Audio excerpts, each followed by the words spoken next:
Hello there, ladies and gentlemen. It is Zach again with 1918 British Air Force doing a anime review. Weird, I know, it's been a long time, but really, that's pretty much the only thing that this computer can handle right now. Big deal, whatever.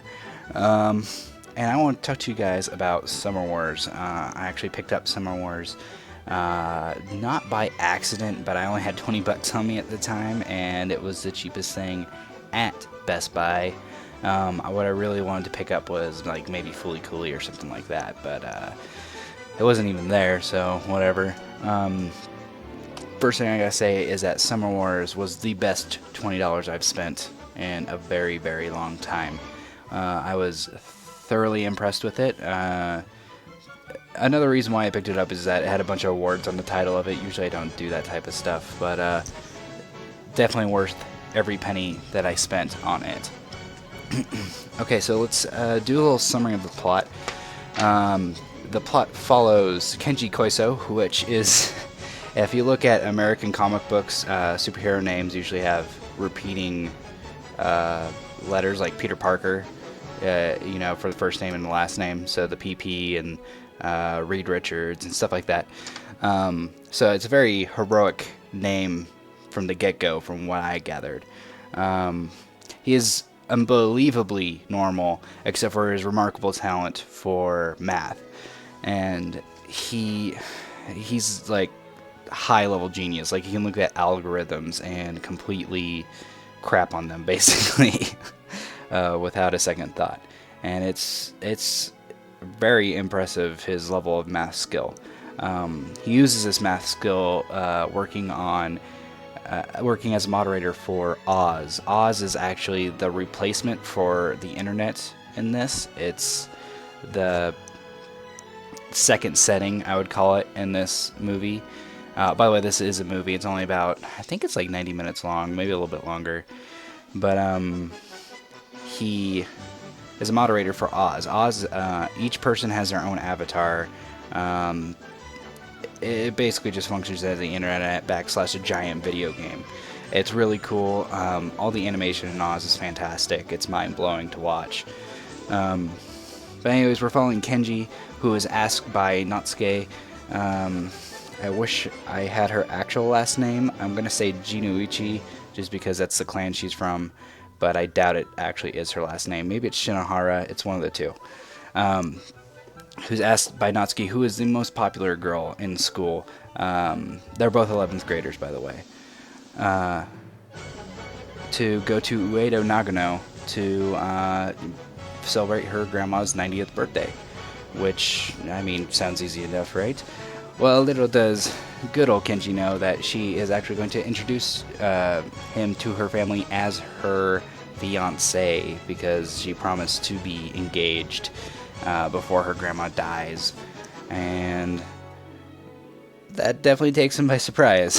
Kenji, to give you a little idea about his character, he's not a very confident character, especially when it comes to girls, like most a very slice-of-life-y type of male lead there, where he's not a very confident in himself, but really grows into himself by the end of the movie.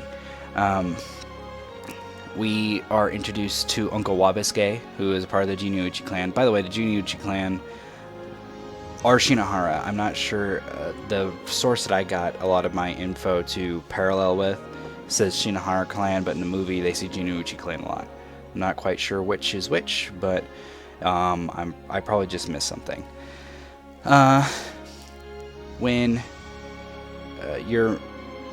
Okay, so the Jinuichi clan, lots of good characters there. It's too many to count. There's old fisherman guy who's a badass. Grandma Jinuichi is a total badass. Great granny. All the women are usually in the kitchen. I mean, as sexist as that sounds, it's very Japanese. Being there, it really does. I mean, the entire Ueda scenes scream Japan. Like, there's like old world Japan, like old cities and stuff like that. Because when I went to Japan, we went to Fujioka and it's an older part, and there's a lot of those same shrines and big estates and stuff like that. And that entire it looks like a castle, and I'm pretty sure I've been there. I've been to a castle that's a lot like that. But yeah, each of the Jinouchis are crazy and awesome and cool. They're all voice acted by people from Funimation. Funimation does the voice acting, which, I mean, when don't they do the voice acting? But yeah, just there's too many characters to count. There's like probably 6 families, and each of them have at least 3 members in that family. Eventually, we are introduced to Uncle Wabasuke, who has kind of defected from the Jinouchi clan. He's a genius also. He took what land he got from Great Granny Jinouchi and sold it and went to America. And he has this very anti-Japan feel about him. One thing he does say is that at least the beer's good.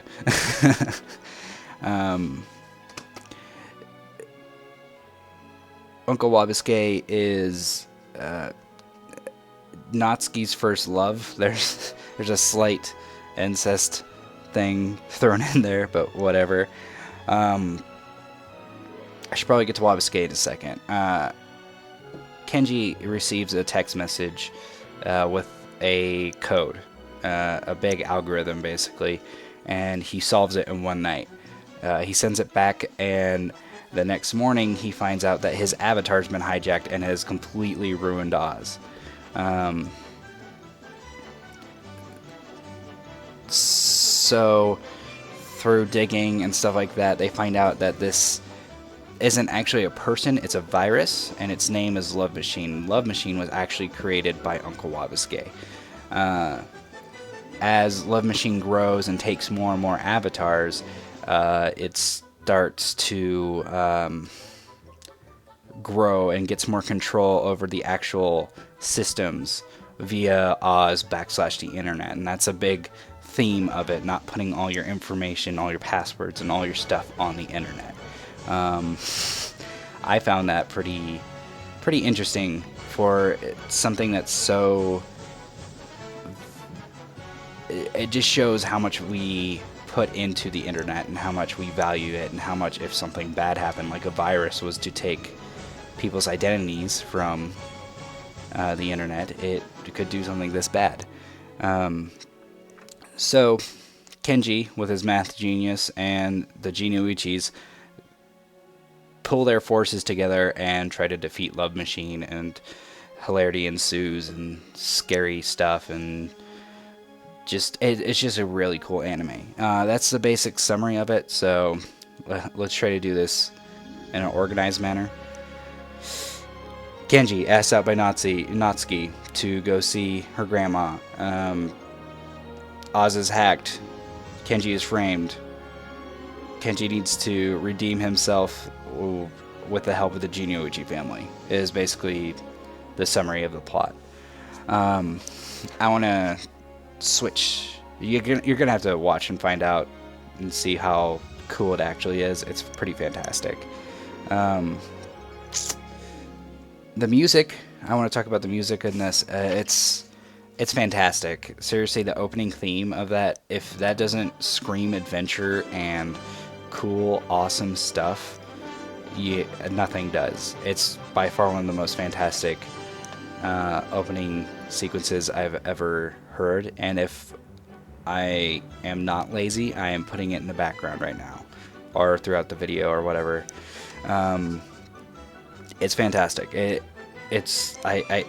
I can't get over how good it is. It's like Nobuo Uematsu good, except better, since Nobuo's kind of sucked recently, but that's just me.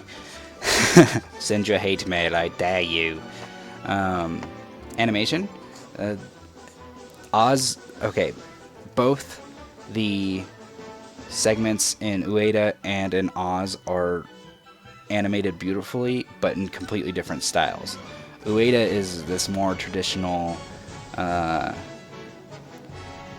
hand-drawn sort of thing, where Oz is a kind of a mix between CGI and hand-drawn. and it works fantastically. Usually stuff like that really it puts me off, such as Ghost in the Shell 2.0, but it worked really well in Oz. And it kind of realized that whole semi-cartoony,